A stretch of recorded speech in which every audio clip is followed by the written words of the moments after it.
இப்போ நம்ம இருக்கிறது வந்து ஸ்ரீலங்காவில் நுவரெலியா மாவட்டம் வளப்பனை பிரதேசத்துக்கு உட்பட்ட மகாவா தோட்டம் 3ஆம் பிரிவில் 515 மகாவா என்கின்ற கிராம சபை பிரிவுக்கு உட்பட்ட இந்த மகாவா ஸ்டேட்டில் மகாவா தோட்டத்தில் 3ஆம் பிரிவில் தான் இருக்கிறோம்.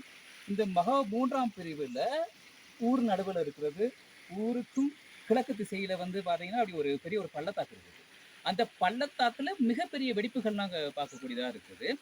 இந்த பள்ளத்தாக்கு மேலே தான் அந்த ஊர் அமைஞ்சிருக்குது. சுமார் லைனறைகள், கோவில்கள், பாடசாலைகள், அதாவது பாடசாலைகள் எல்லாமே இருக்குது.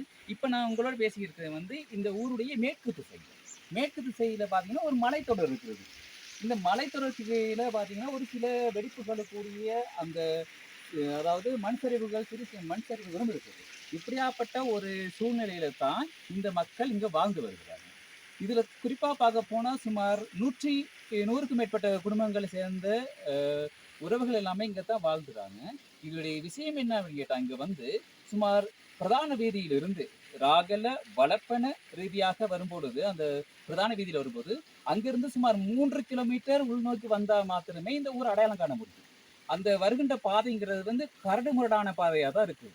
அப்படியாப்பட்ட அந்த பாதையில் வருந்தாதான் இந்த ஊரை நம்ம அடையக்கூடியதாக இருக்கும். உங்களுக்கு தெரிஞ்ச ஒரு விஷயம்தான், ஸ்ரீலங்காவில் 2025ஆம் ஆண்டு நவம்பர் மாதம் 27ஆம் தேதி ஏற்பட்ட அந்த அசாதாரண சூழ்நிலை, அதிக மழை காரணமாக இந்த மகாவா 3ஆம் பிரிவும் பாதிப்பு உள்ளாகி இருக்குது. இந்த பாதிப்பு உள்ளாக்கப்பட்டிருக்குன்னு பார்த்தா இங்கோட அனைத்து வீடுகளும் வெடிக்கப்பட்டிருக்குது. நிலம் வந்து தாழ் இறங்கப்பட்டிருக்குது, வெடிப்புக்குள்ளாக இருக்கிறது.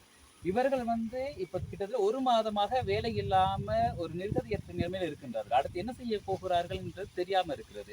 அதாவது தேசிய கட்டிட ஆராய்ச்சி நிர்வாகம் வந்து இங்க குடியிருக்க தகுதியான நிலமாங்கிறத உறுதிப்படுத்த வேண்டும்.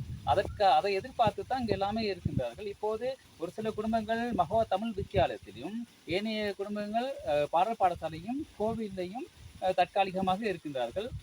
அவர்கள் வந்து அதிகமாக மழை பெய்கின்ற பொழுது அந்த தற்காலிக முகாம்களுக்கும் மற்ற நேரங்களில் வீடுகளிலும் அதே வெடிப்புக்குண்டான வீடுகளையும் வாழ்ந்து வருகிறார்கள். இதுதான் இங்க உள்ள நிலைமையாக இருக்குது.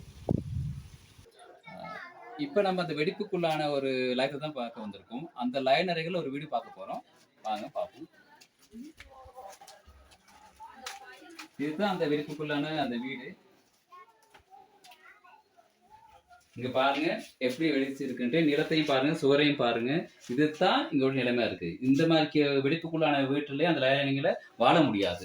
காரணம் கிட்டத்தட்ட 150 வருடங்களுக்கு பழமையான இந்த லைன் அறைகள்ங்கிறது இப்ப வாழ்வதற்கு சாத்தியப்பட்டு வருமானு சொல்ல முடியாது. இப்படியாப்பட்ட சூழ்நிலையில தான் இங்க உள்ள மக்கள் வந்து வாழ்ந்துட்டு இருக்காங்க இது வரைக்கும். அடுத்த கட்ட நகர்வுங்கிறது மிகப்பெரிய கேள்விக்குறியா இருக்கிறது.